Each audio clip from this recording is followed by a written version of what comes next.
함께 기도하시겠습니다. 하나님 아버지, 오늘도 저희에게 은혜 베풀어 주셔서 하나님 보좌 앞에 나오게 하시니 참으로 감사합니다. 하나님 없이는 한순간도 살 수 없는 저희들이오니 이 시간 크신 사랑으로 임하여 주옵소서. 주 예수 그리스도의 이름으로 기도하옵나이다. 아멘. 찬송가 216장 찬양하겠습니다. 찬송가 216장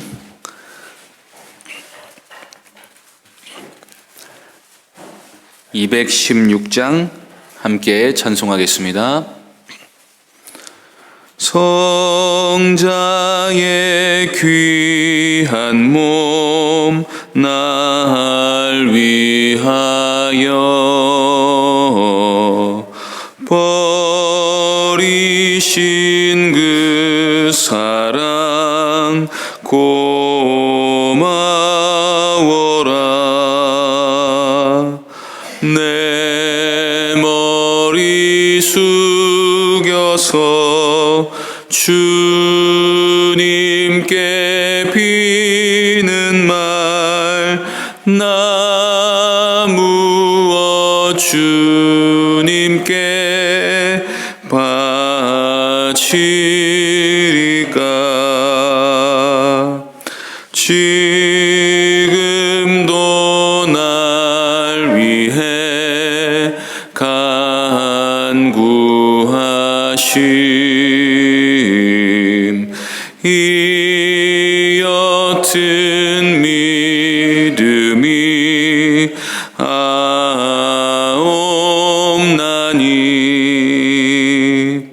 주님의 참사랑 고맙고 놀라워 찬송과 기도를 쉬지 않네. 주님의 십자가 나도 지고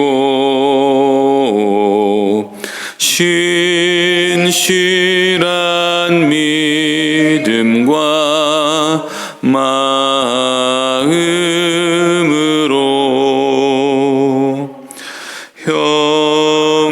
형제의 사랑과 친절한 위로를 네게 나 베풀게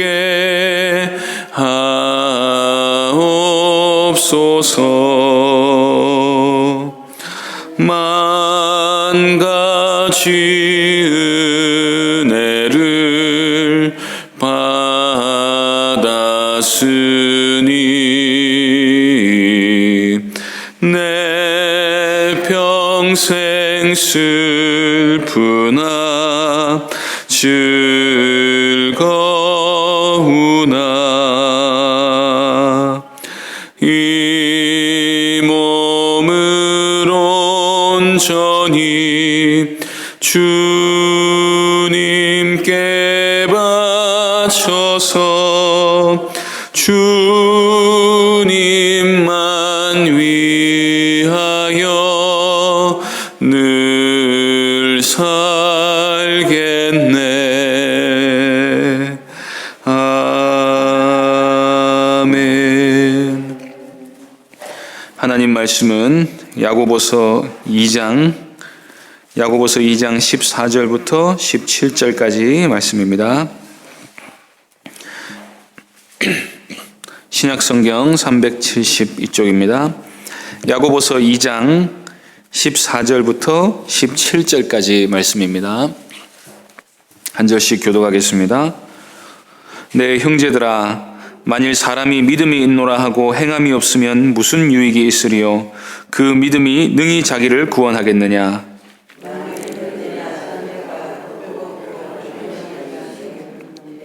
너희 중에 누구든지 그에게 이르되 평안히 가라, 덥게 하라, 배부르게 하라 하며 그 몸에 쓸 것을 주지 아니하면 무슨 유익이 있으리요? 이와 같이 행함이 없는 믿음은 그 자체로 죽은 것이라. 아멘. 이 시간 죽은 믿음이라는 제목으로 하나님 말씀 전하겠습니다. 오늘 읽으신 말씀에는 배경이 있습니다. 바로 위에 있는 13절 말씀입니다. 긍휼을 행하지 아니하는 자에게는 긍휼 없는 심판이 있으리라. 긍휼은 심판을 이기고 자랑하느니라. 표면적으로 보면 이 말씀은 예수 믿어도 긍휼을 베풀지 않으면 심판을 받을 수도 있다는 말로 보입니다. 만일 그렇게 해석하면 야고보서는 율법주의를 표방한 이단적 서신이 될 것입니다. 실제로 마르틴 루터는 야고보서가 이신칭의가 아니라 이행칭의를 말했다고 해서 이것을 지푸라기 서신이라고 하고 정경에서 빼버리려고 했습니다. 오직 믿음으로 구원받는데 행함으로 구원받는 게 웬 말인가? 예수 그리스도를 믿음으로 심판을 피하는 것인데 행하지 않았다고 심판받는다는 게 웬 말이냐 하고 야고보서를 하찮게 여겼던 것입니다. 물론 루터는 로마 카톨릭이라는 거대 율법주의 종교와 싸웠기 때문에 당시에는 그런 오해를 가지고 있었을 수 있습니다. 그런데 자세히 읽어보면 야고보가 행함을 강조하는 것은 맞지만 실제로 그 중심에는 믿음이 있다는 사실을 알게 됩니다. 야고보가 말하는 것은 내가 믿음으로 구원받았다고 자랑하는데 그 믿음이 진짜 믿음인지 실체가 있는 믿음인지를 묻고 있는 것입니다. 사도 바울이 율법 행위로서가 아니라 오직 믿음으로 구원받는다는 사실을 강조하고 다닐 때 사람들 중에는 그 믿음을 단지 머리로 이해하고 받아들이는 것으로 여긴 사람들이 많았습니다. 그래서 실제로 구원에 이르는 믿음을 가진 것이 아님에도 불구하고 스스로 예수 그리스도의 속죄를 믿고 있으니 나는 용서받아 의인이 되었다고 착각하는 사람들이 의외로 많이 있었다는 것입니다. 표면적으로는 이들의 믿음에 하자가 없어 보이지만 문제는 그 믿음이 정말로 예수님을 영접한 믿음인지에 대해서는 물음표를 붙여야 합니다. 왜냐하면 영접한다는 것은 예수님을 하나님 나라의 왕으로 모시고 그 발 앞에 무릎 꿇고 충성한다는 의미가 담겨 있기 때문입니다. 그래서 참 믿음은 십자가 위에서 흘리신 예수님의 속죄의 피를 믿고 죄의 용서함을 믿는다는 것일 뿐 아니라 예수님을 목숨을 걸고 따른다는 것을 포함합니다. 우리가 목숨을 걸고 예수님을 따른다 할 때는 순교를 얼른 생각하기 쉽지만 순교만 말씀하신 게 아니라 삶의 모든 측면에서 예수님의 모든 요구를 따라 살아야 한다는 의미가 거기에 담겨 있는 것입니다. 복음서를 읽어보면 예수님이 생각보다 많은 요구를 우리에게 하셨다는 사실을 알게 됩니다.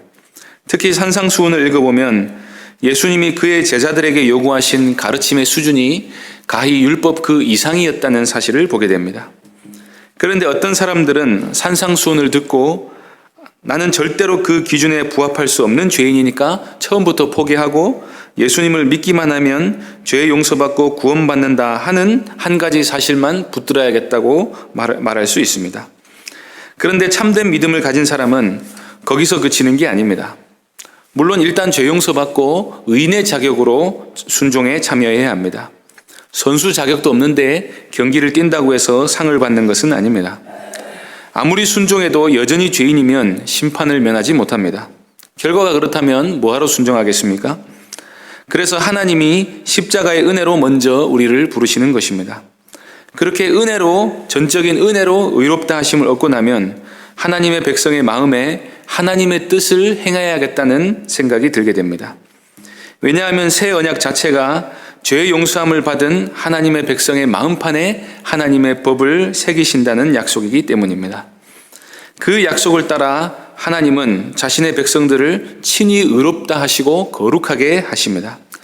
그러면 하나님을 믿는 하나님의 백성은 본인의 의지 이전에 하나님의 뜻에 따라 거룩하게 변화되는 것입니다. 믿는 사람이 변화된다는 것이 하나님의 뜻이기 때문에 확실히 이루어진다는 것입니다. 그런데 그 사람 속에 전혀 말씀대로 순종하며 살겠다는 의지가 없거나 거룩하신 하나님을 닮겠다는 열망이 없거나 예수님의 말씀을 따르겠다는 생각이 전혀 없다면 그는 처음부터 구원받은 믿음을 가진 사람이 아닙니다. 왜냐하면 하나님께서 너는 내가 은혜로 구원하기는 했지만은 인성은 글러먹었다. 도무지 고칠 수가 없다. 하고 말하는 법이 없으시기 때문입니다. 하나님께서 구원하신 백성은 반드시 하나님을 닮는 쪽으로 변화됩니다. 그것이 우리를 구원하신 하나님의 뜻이자 목적이기 때문입니다.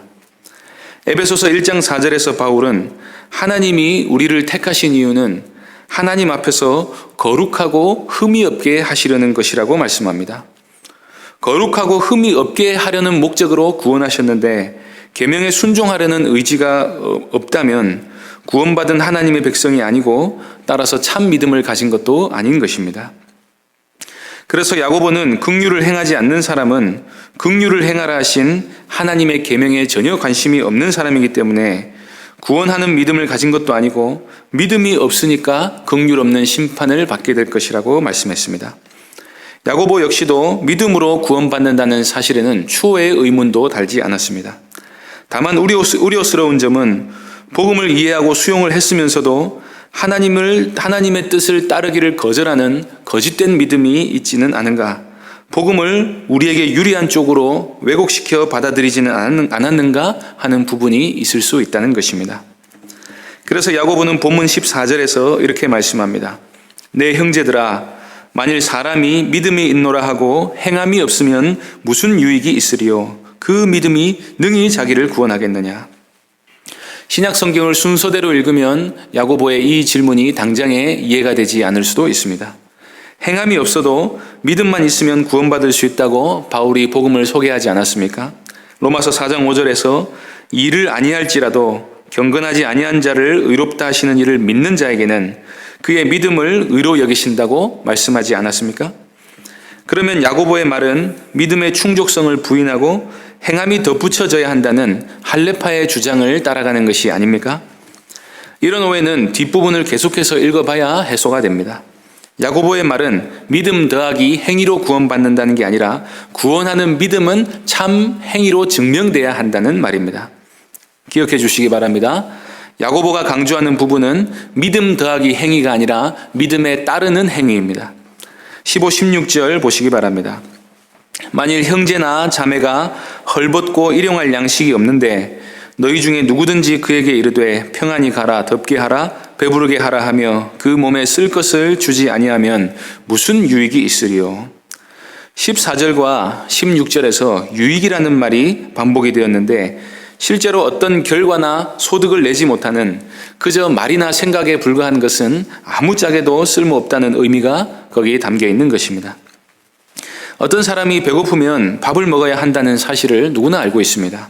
그런데 배고픈 사람을 보고 아무것도 주지 않으면서 가서 밥 먹어, 왜 굶고 있어 한다든지, 주위에 떨고 있는 사람을 보고 말로만 집 없어 가서 불 좀 떼 한다든지, 아픈 사람을 보고 실제로 무슨 도움을 주지 않으면서 약 먹었어, 병원 안 가고 뭐해 라고 말만 한다면 그게 실제로 무슨 소용이 있냐고 야고보는 말하고 있는 것입니다.